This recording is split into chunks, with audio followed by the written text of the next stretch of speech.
Tom Hanks' secret airport conversation that changed a man's life forever. The camera glides through the shimmering corridors of LAX, where polished marble meets whispered ambitions. In a secluded VIP lounge, under the ghostly glow of fluorescent lights, two men sit worlds apart, one cloaked in faded humility, the other armored in shattered pride. This isn't just a chance encounter. It's a collision of souls, a quiet storm where fame meets folly and redemption hangs in the balance. Stay with us. Because by the end of this story, you'll question everything you thought you knew about success, and maybe hit that subscribe button to uncover more tales that dare to rewrite the script of life. The faint hum of fluorescent lights buzzed overhead, a gentle but persistent reminder of the artificial world that enveloped the VIP lounge at Los Angeles International Airport, LAX. The room was a sanctuary of polished marble floors, plush leather chairs, and gleaming glass partitions that separated it from the chaos of the terminal beyond. A grand piano played softly in the background, its melancholic notes weaving through the air like an unspoken promise of luxury and exclusivity. Yet amidst this opulence sat Tom Hanks, his presence both incongruous and magnetic. Dressed in a worn-out hoodie that had seen better days and faded jeans frayed at the edges, Tom leaned back into one of the lounge's pristine armchairs. His posture was relaxed, almost nonchalant, as if he were completely unaware, or perhaps indifferent, to the stark contrast between himself and his surroundings. The hoodie, though visibly aged, carried an aura of comfort, its fabric stretched thin by years of use. It bore no logos or insignias, just the quiet dignity of something familiar and well-loved. On anyone else, such attire might have seemed out of place in this gilded haven, but on Tom, it felt deliberate, a statement without words. His face, weathered yet warm, betrayed none of the self-consciousness one might expect from someone so casually dressed in such a formal setting. Instead, there was a calmness about him, an ease that suggested he belonged wherever he chose to be. He held a dog-eared paperback in his hands, its cover creased and spine cracked from countless readings. Occasionally he would glance up from the book, his eyes scanning the room with a curious detachment, as though observing not just the people around him but also the stories they carried within. To the other occupants of the lounge, business executives in tailored suits, celebrities trailed by entourages, and globe-trotting elites sipping champagne, Tom appeared unremarkable. Some might have mistaken him for a weary traveler who had overstayed his welcome in economy class. Others might not have noticed him at all. But those who did look closely could see something more, a depth behind his gaze, a quiet confidence that hinted at a life rich with experiences far removed from the superficial trappings of wealth and fame. In this moment, Tom wasn't merely another passenger waiting for a flight. He was a man content in his own skin, untouched by the need to prove anything to anyone. The automatic door slid open with a soft hiss, breaking the serene stillness of the lounge. Edward Sterling strode in, his polished Oxfords clicking against the marble floor with each measured step. Dressed in a charcoal gray suit that fit him like a second skin, he exuded an air of calculated sophistication. His tie, a deep navy silk adorned with subtle pinstripes, was knotted impeccably at his throat, while a platinum Rolex glinted under the ambient lighting. Every detail of his appearance screamed success, or at least the illusion of it. His hair, meticulously styled, framed a face that was sharp and angular, with high cheekbones and a jawline that seemed chiseled from granite. Yet beneath the veneer of perfection lay traces of weariness, lines etched faintly around his eyes and mouth, betraying the toll of years spent chasing ambition. Edward paused momentarily near the entrance, allowing his gaze to sweep across the room. When his eyes landed on Tom, recognition flickered briefly in his expression. There was no mistaking the actor's distinctive features, the kind face that had graced countless screens worldwide, now obscured slightly by the shadow of his hoodie. A practiced smile spread across Edward's lips, warm yet tinged with condescension. He approached Tom with deliberate confidence, extending a hand as though bestowing a favor. "Tom Hanks," he said, his voice smooth and laced with faux camaraderie. "What an unexpected pleasure." Tom looked up from his book, his movements unhurried. He accepted the handshake with polite firmness, meeting Edward's gaze evenly. "Edward Sterling," Tom replied, his tone neutral but not unfriendly. The name registered faintly. Edward Sterling, former banking titan turned cautionary tale after a spectacular fall from grace. Once a darling of Wall Street, Edward's empire had crumbled under the weight of reckless investments and scandalous dealings. Now reduced to living off remnants of his past glory, he clung desperately to whatever scraps of prestige remained. As Edward settled into the chair adjacent to Tom, his demeanor shifted ever so slightly. The initial charm gave way to something sharper, more calculating. His smile widened, but it no longer reached his eyes, which gleamed with a mixture of arrogance and thinly veiled disdain.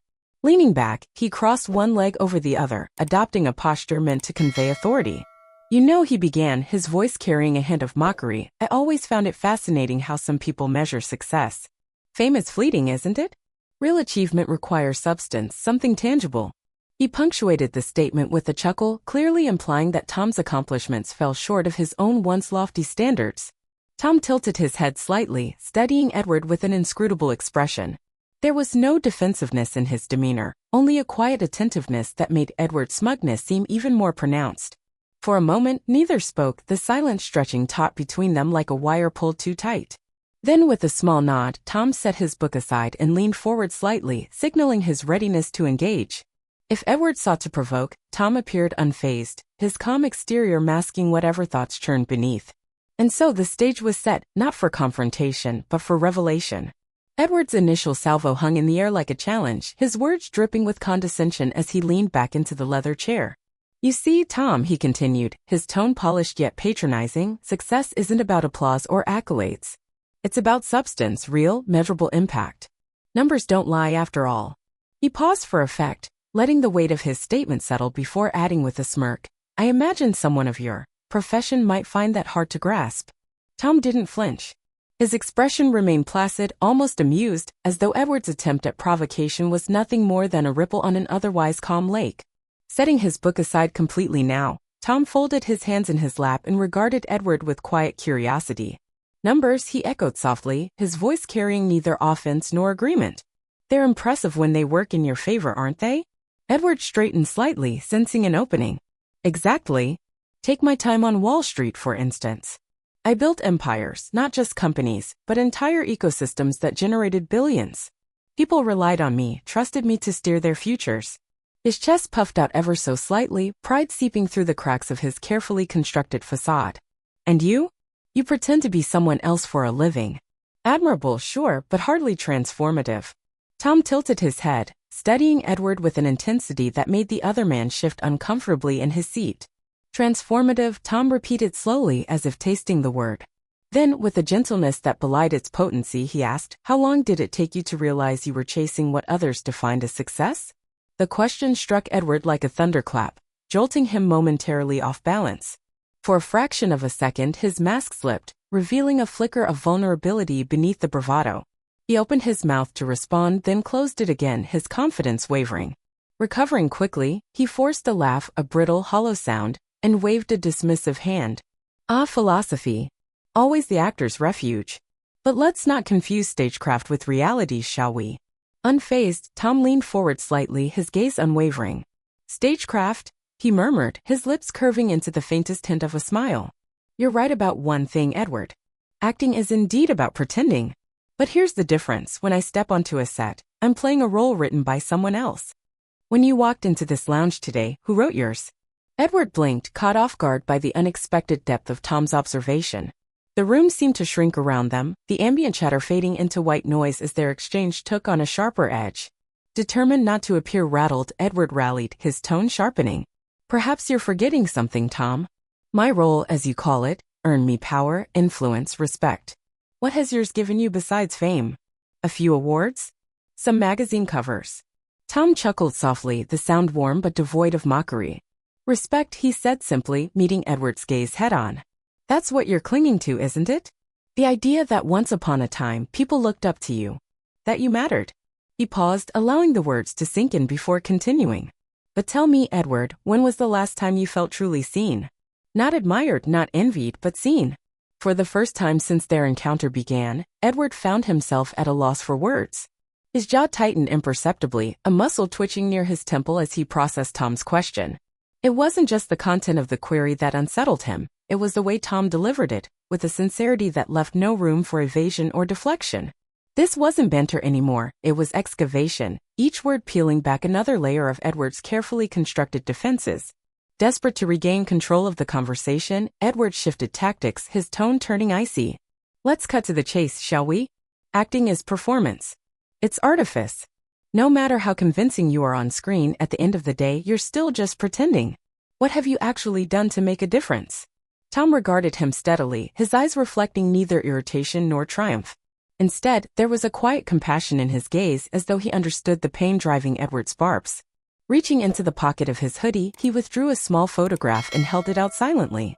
Edward hesitated, his curiosity warring with his reluctance to engage further. Finally, he reached for the photo, his fingers brushing against Tom's as he took it. The image depicted a makeshift refugee camp, rows of tents stretching into the distance. In the foreground stood Tom, surrounded by children, handing out plates of food. His expression in the photo was one of genuine connection, unguarded and radiant. "This," Tom said softly, tapping the photograph, "isn't acting. This is listening. This is showing up when no cameras are rolling, when no one is watching. Tell me, Edward, what are you most proud of outside the boardroom?" Edward stared at the photo, his throat tightening inexplicably. The contrast between Tom's tangible impact and his own hollow achievements loomed large, casting a shadow over the carefully curated narrative he'd clung to for so long.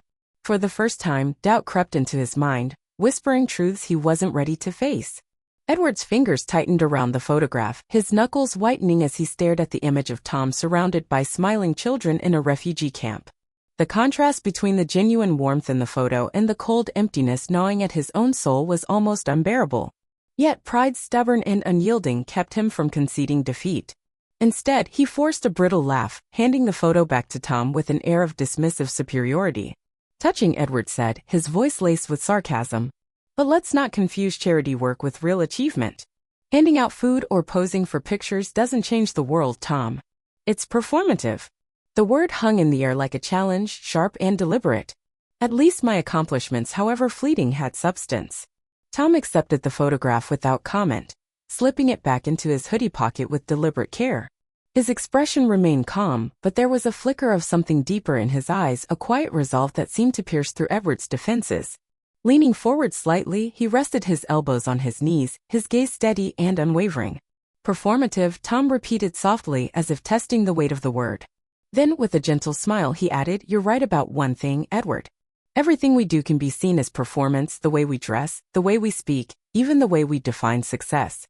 But here's the difference. Some performances are masks we wear to hide who we truly are. Others are mirrors reflecting the parts of ourselves we've forgotten how to see." Edward frowned, visibly unsettled by Tom's words. He shifted uncomfortably in his seat, his polished demeanor beginning to crack under the pressure of this unexpected confrontation. "Mirrors," he echoed, his tone tinged with irritation. "What exactly are you implying?"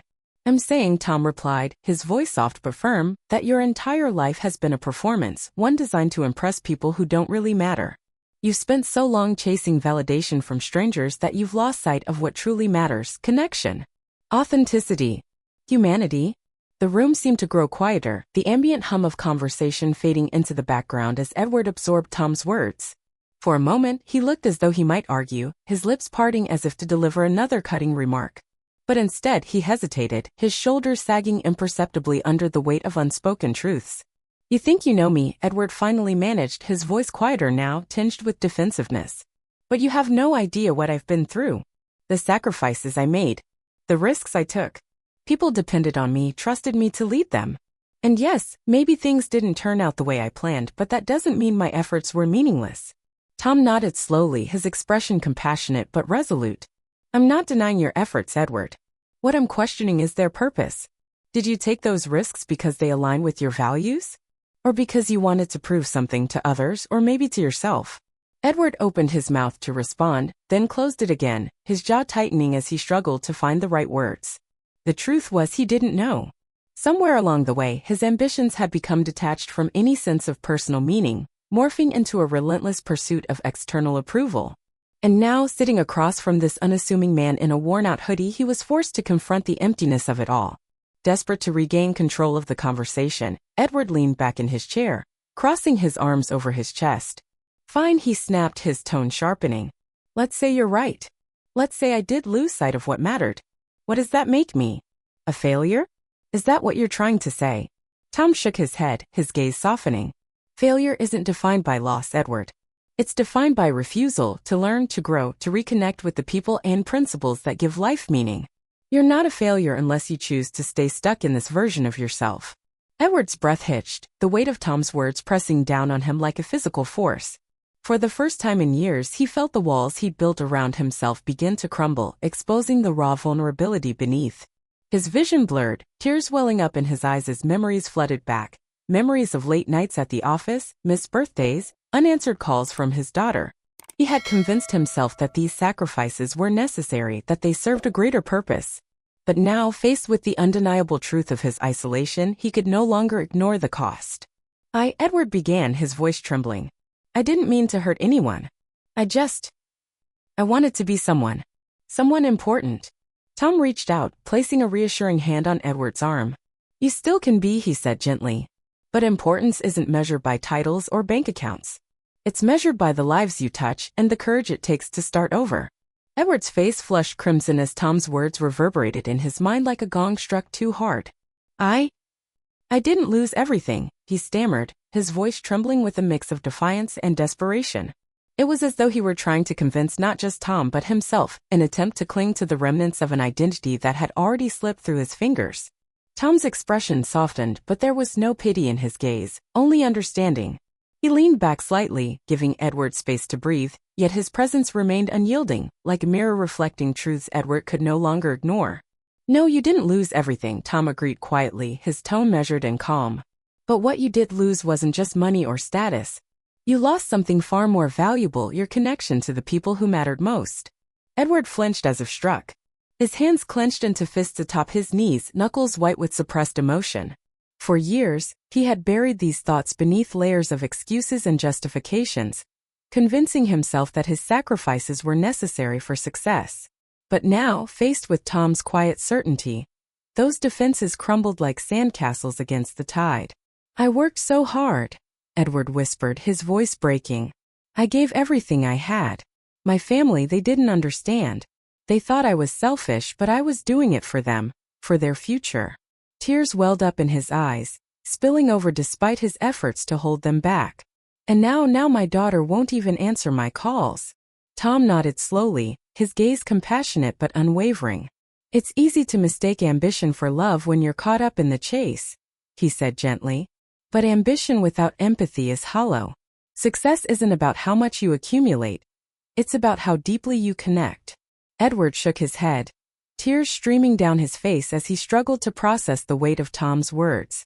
You don't know what it's like, he muttered almost to himself, to have everything you've built torn away from you overnight. To wake up one day and realize you're nothing. A failure. Tom leaned forward, his voice steady but infused with quiet conviction. Failure isn't defined by loss, Edward. It's defined by refusal to learn, to grow, to reconnect with the people and principles that give life meaning. You're not a failure unless you choose to stay stuck in this version of yourself. For a moment, silence enveloped them, broken only by the faint hum of activity in the lounge.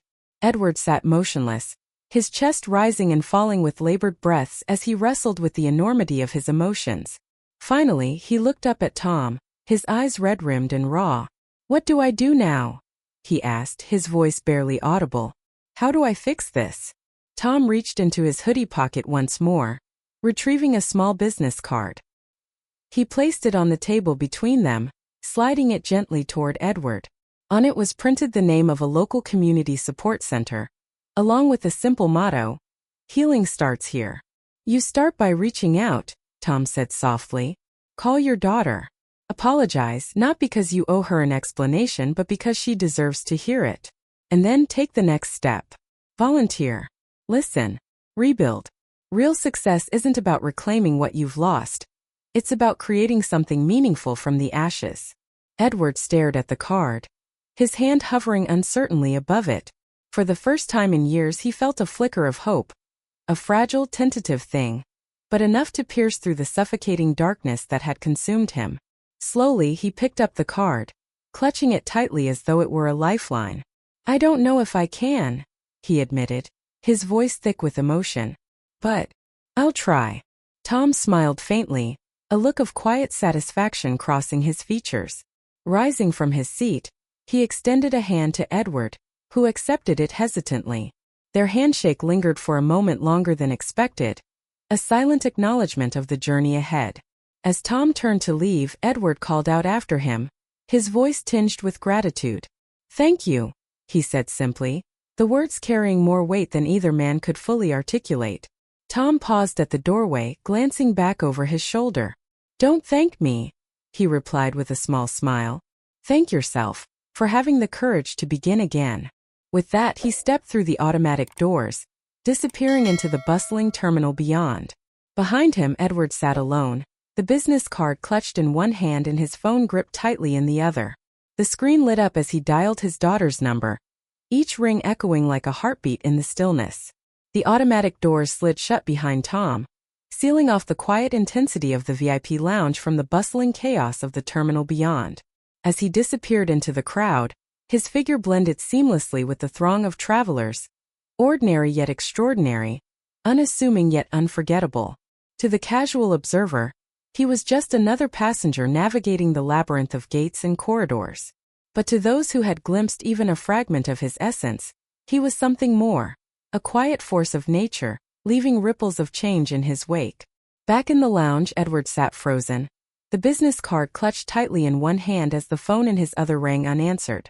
His daughter's voicemail greeting echoed softly in his ear, each word a dagger piercing deeper into his heart. He hung up without leaving a message, guilt and regret washing over him in waves. For years, he had convinced himself that his sacrifices were justified, that the wealth and status he pursued would somehow compensate for the time he stole from his family. Now, faced with the hollow echo of his own choices, he realized how profoundly wrong he had been.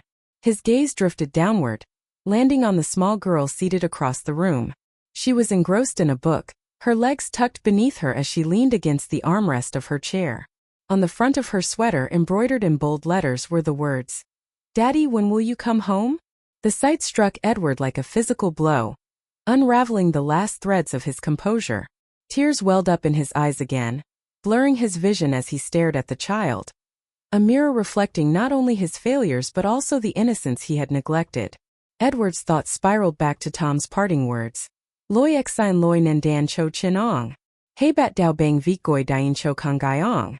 It wasn't just advice, it was an invitation to reclaim what mattered most, to rebuild the bridges he had burned. Slowly, deliberately, he dialed his daughter's number once more. This time, when the call connected, he didn't hesitate. "I'm sorry," he whispered, his voice breaking under the weight of unspoken emotions. "I'm so sorry." On the other side of the airport, Tom paused near a security checkpoint, exchanging a warm smile with the uniformed officer stationed there. The man, grizzled and weathered, bore the unmistakable marks of someone who had seen too much, yet his eyes softened as they met Tom's. They exchanged a few quiet words, their conversation brief but charged with mutual respect. Unbeknownst to Edward or anyone else in the lounge, the officer had once been a homeless veteran, struggling to reintegrate into society after years of service. It was Tom who had introduced him to the same community support center, whose card now rested in Edward's trembling hands. As Tom walked away, the officer watched him go, a faint smile playing on his lips. There was no fanfare, no grand gesture, just the quiet dignity of a man who understood that true strength lay not in dominance or recognition, but in the ability to uplift others without seeking anything in return. Meanwhile, inside the lounge, Edward remained seated, staring at the business card as if it held the answers to all his questions.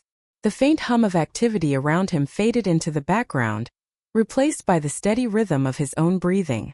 For the first time in years, he felt a glimmer of clarity, a fragile, flickering light amidst the darkness that had consumed him for so long. He didn't know what the future held, but he knew one thing for certain. He couldn't keep running from the past. The camera panned slowly across the room, capturing the stark contrast between its occupants. In one corner sat Edward, a broken man beginning the arduous journey toward redemption.